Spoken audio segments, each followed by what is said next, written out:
جس خلوص اور جذبے سے اس تقریب کا ایسے شاندار پیمانے پر اہتمام کیا ہے، اس کا تہہ دل سے شکر گزار ہوں۔ لطف و کرم کا یہ انداز باعث صد افتخار بھی ہے۔ اس تقریب کے دولہا تو دراصل ارشد ہیں، میری حیثیت تو دولہا کے والد کی سی ہے۔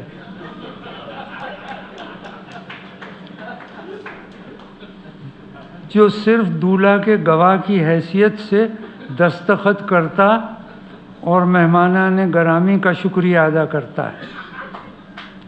میں نے ڈاکٹر فاطمہ حسن سے پوچھا کہ میرا نام مقررین کے پینل میں کیوں شامل کیا گیا ہے، تو کہنے لگیں کہ تبرک کے طور پر۔ صاحبو، میں نے علمی لغت سے رجوع کیا تو تبرک کے یہ معنی نکلے۔ ملاحظہ فرمائیے، بزرگ دین یا پیشوا کی فاتحہ کی کوئی چیز۔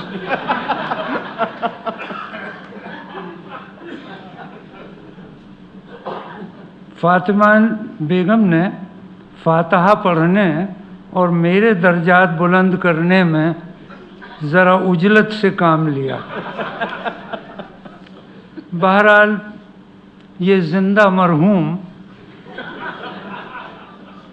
بزبان خود ایصال ثواب کا شکریہ ادا کرتا ہے۔ فاطمہ بی بی جزاک اللہ، جگ جگ جیو اور بزرگوں کا تبرک بانٹتی رہو۔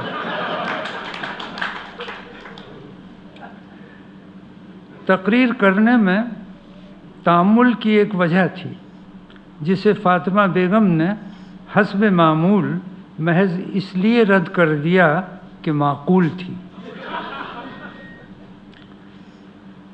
وہ وجہ یہ کہ ارشد نے زرگزشت کا ترجمہ اس لیے کیا کہ کتاب ان کو پسند آئی۔ اب اگر میں یہ کہوں کہ مجھے ان کا ترجمہ پسند آیا تو یار لوگ کہیں گے کیا خوب، باپ بیٹے نے تعریف و تحسین باہمی کی 2 رکنی انجمن بنائی ہے۔ ادھر بیگم رانا حمید نے گوشہ یوسفی میں جگر گوشہ یوسفی کو بٹھال دیا۔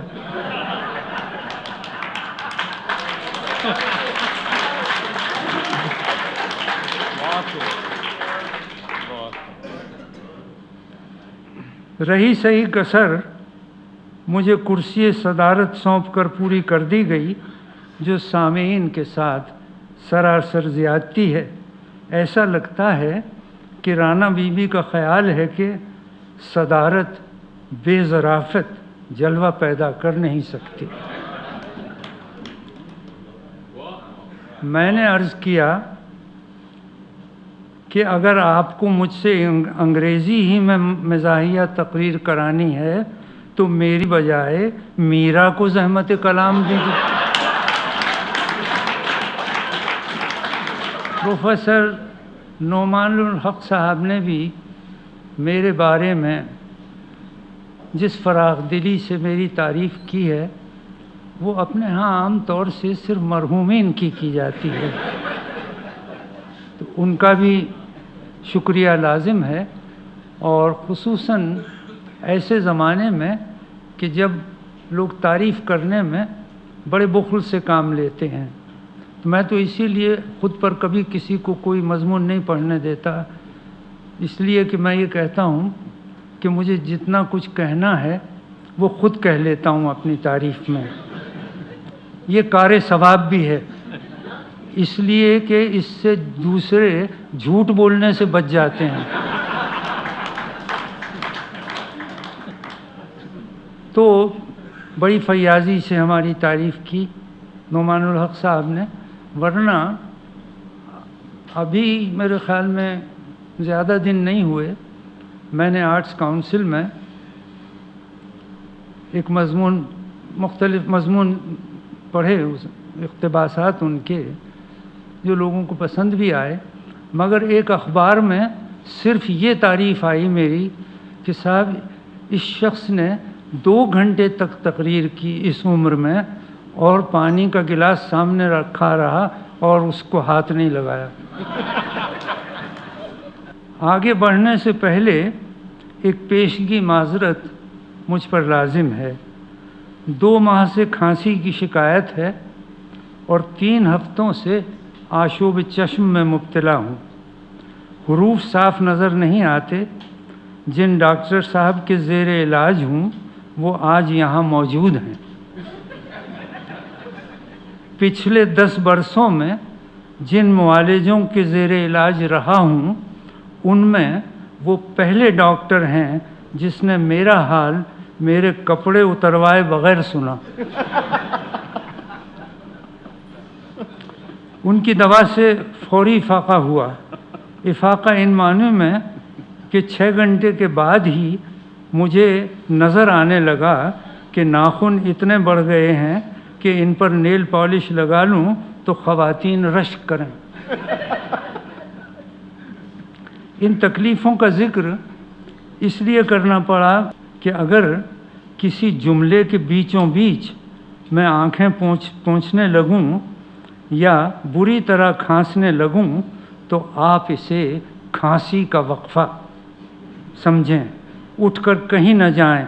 بقول T V anchors I'll be right back۔ حقیقت یہ ہے کہ وقفہ تو فیملی پلاننگ ہی میں اچھا لگتا ہے۔ ٹی وی کے وقفے کے بعد تو عموماً کچھ نہیں ہوتا، بس دوسرا وقفہ ہوتا ہے۔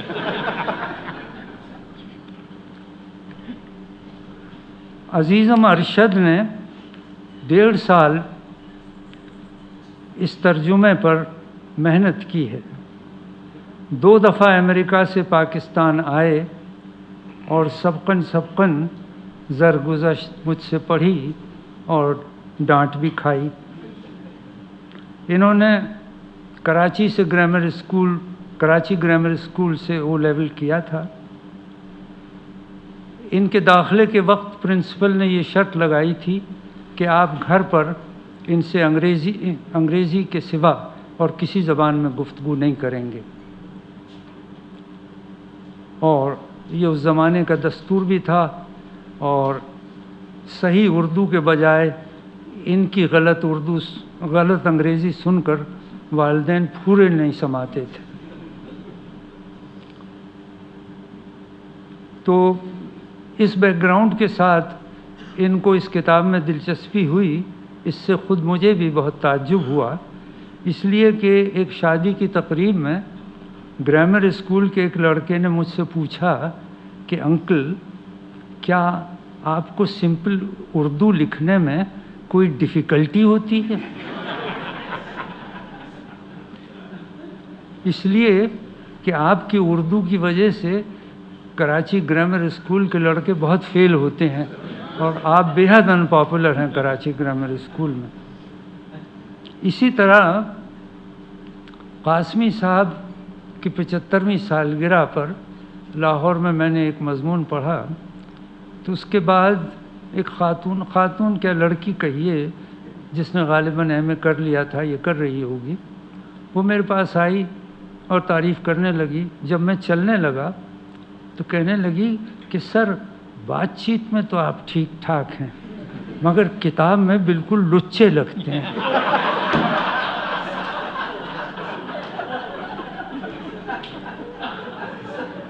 تو میں نے کہا بیوی، میں نے پنجاب میں کسی کو یہ لفظ استعمال کرتے نہیں دیکھا۔ کہنے لگی آپ ٹھیک کہتے ہیں، میں نے بھی یہ لفظ آپ ہی کی کتاب سے سیکھا ہے، اور اس کے علاوہ لفنگا اور لقہ بھی آپ ہی کی کتاب میں دیکھا ہے۔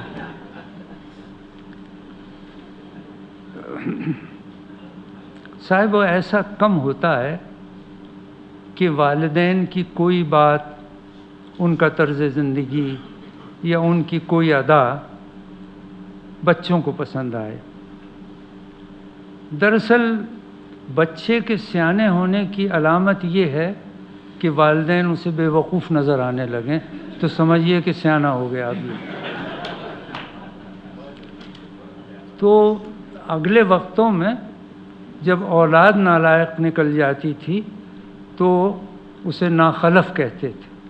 اب بزرگ نالائق نکلتے ہیں تو اس کے لیے میں نے اصطلاح وضع کی ہے ناسلف.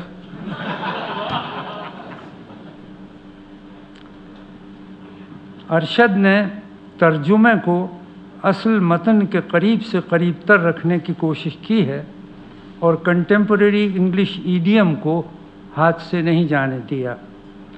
زرگزشت کا لہجہ اور اسلوب مزاحیہ یا شگفتہ ہو یا نہ ہو، میں نے اسے ادبی رکھنے کی پوری کوشش کی ہے، اور یہی کوشش ترجمے کی راہ میں سب سے بڑی رکاوٹ ہے. اردو تلازمات، تلمیحات، استعارات اور تشبیہات کا انگریزی میں ترجمہ ناممکن ہونے کی حد تک دشوار ہے. ایسے مقامات پر ارشد نے مفہوم کو پیش نظر رکھا ہے، جو بڑی سمجھداری کی بات ہے. ٹرانسلیشن میں بے شمار دشواریاں پیش آتی ہیں، ایک دو ہو تو گنائیں.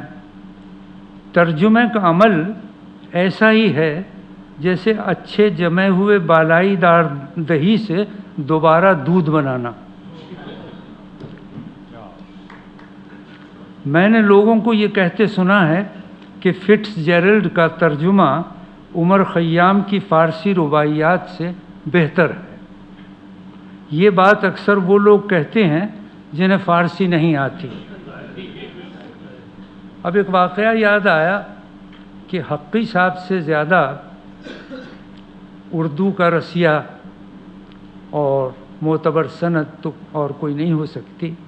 لیکن جب حقی صاحب کینیڈا سے تشریف لائے یہاں، تو اپنے ساتھ ایک پلندہ اپنی غزلوں کا انگریزی ترجمے کا ساتھ لائے.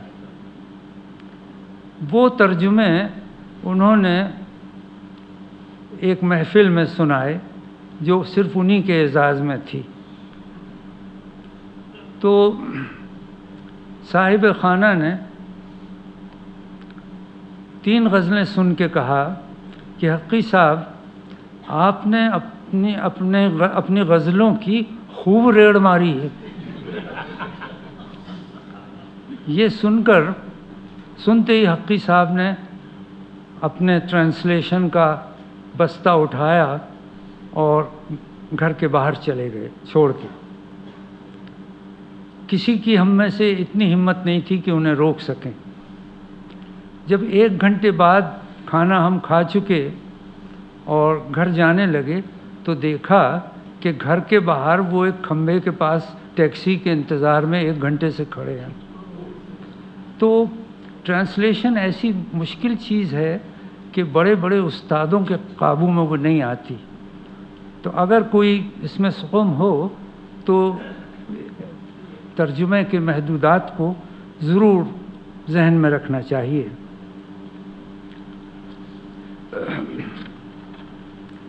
اب ایک آدھ میں مثال دیتا ہوں جس کا ترجمہ کرنا کم از کم مجھے تو نہیں آتا. آئی لو یو جیسے سادہ اور غیر پیچیدہ فقرے کا ترجمہ نہیں ہو سکتا. غیر پیچیدہ میں نے اس لیے کہا کہ اپنے ہاں ساری پیچیدگیاں اسے کہنے کے بعد پیدا ہوتی ہیں.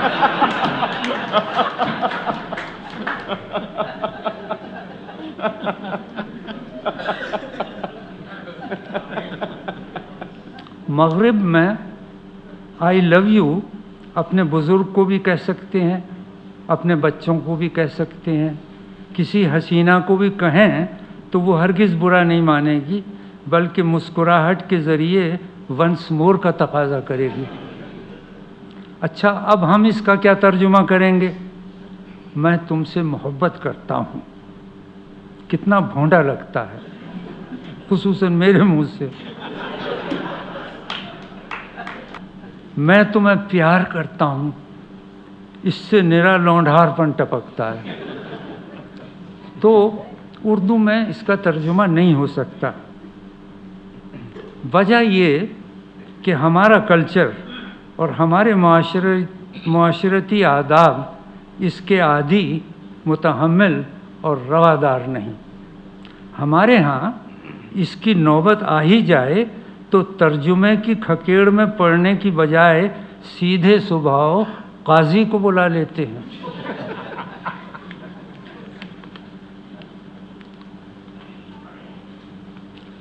اب اسی طرح ہجر کا ترجمہ ہم کیا کریں گے؟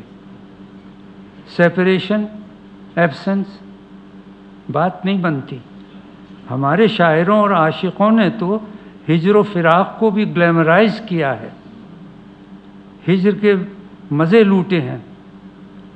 میں نے امریکن میگزین ٹائم میں خالص گھی کا ترجمہ رینسڈ بٹر پڑھا، جس کے معنی ہے سڑاندہ اور بدبودار مکھن۔ یہ ہمارے اصلی گھی کی تعریف ہے۔ ہجر کا جس کا ترجمہ نہیں ہو سکتا، اس کے بارے میں جگر صاحب کہتے ہیں کہ ہجر سے شاد، وصل سے ناشاد، ہجر سے شاد، وصل سے ناشاد، کیا طبیعت جگر نے پائی ہے۔ تو ہمارے مرزا صاحب وہ والے نہیں، دوسرے ہمارے مرزا صاحب کہتے ہیں کہ اس صورتحال کی وجہ صحت ہے۔ اچھا، دوسرا مصرع لیجئے، فیض صاحب کے اس مصرعے کا آپ کیا ترجمہ کریں گے؟ ہر رہ جو ادھر کو جاتی ہے، مقتل سے گزر کر جاتی ہے۔ Every road leads to the slaughter house.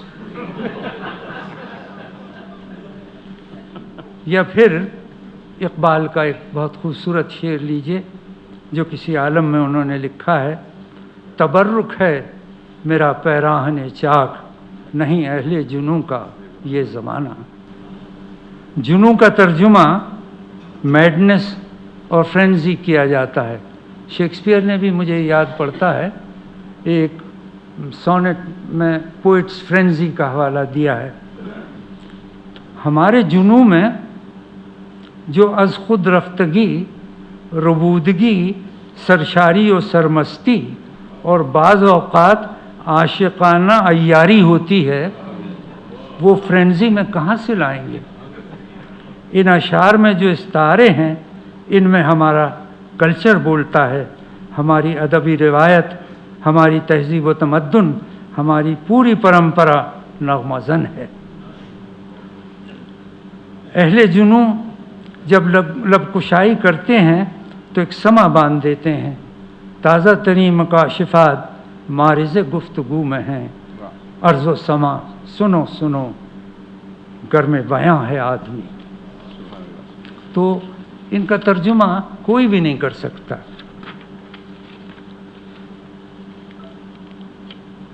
زرگزشت میری سوانح عمری ہے، مگر ایسی سوانح عمری جس میں سوانح سرے سے ہیں ہی نہیں۔ وجہ اس کی یہ کہ یہ ایک تجربہ ہے، ایک ایسے آدمی کا تجربہ کہ جس کی زندگی میں کوئی قابل ذکر واقعہ، کوئی قابل ذکر اچیومنٹ سرے سے ہے ہی نہیں۔ جس وقت کتاب شروع ہوتی ہے زرگزشت، تو میری تنخواہ 400 روپے تھی، اور جب 3 سال بعد ختم ہوتی ہے تو میری تنخواہ 600 روپے تھی۔ ظاہر ہے اس کو کوئی کارنامہ نہیں کہا جا سکتا۔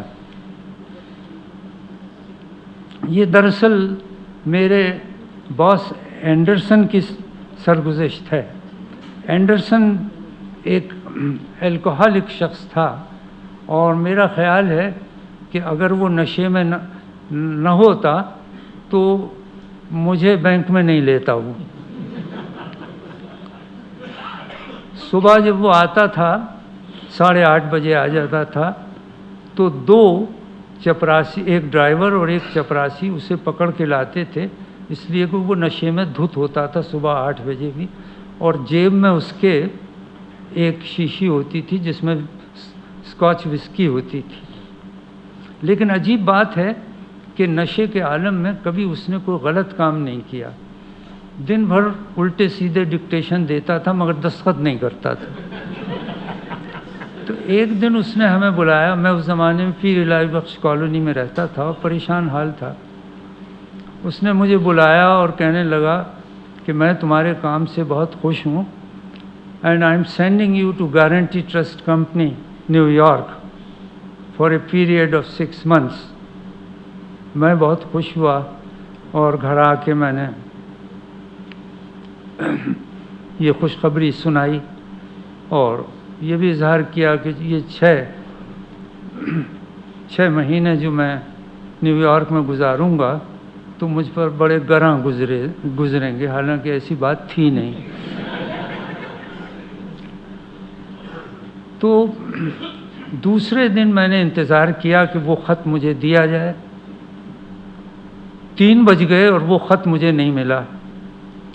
تو میں اس کے پی اے رحمت کے پاس گیا, اسٹینو کے پاس, اور میں نے کہا بھائی وہ میرے خط کا کیا ہوا گارنٹی ٹرسٹ کمپنی میں؟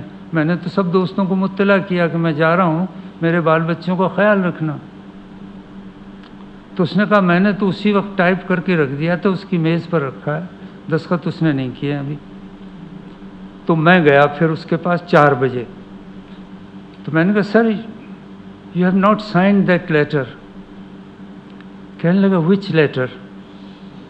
میں نے کہا the letter relating to my secondment to guarantee trust company. کہنے لگا آر یو ڈرنک؟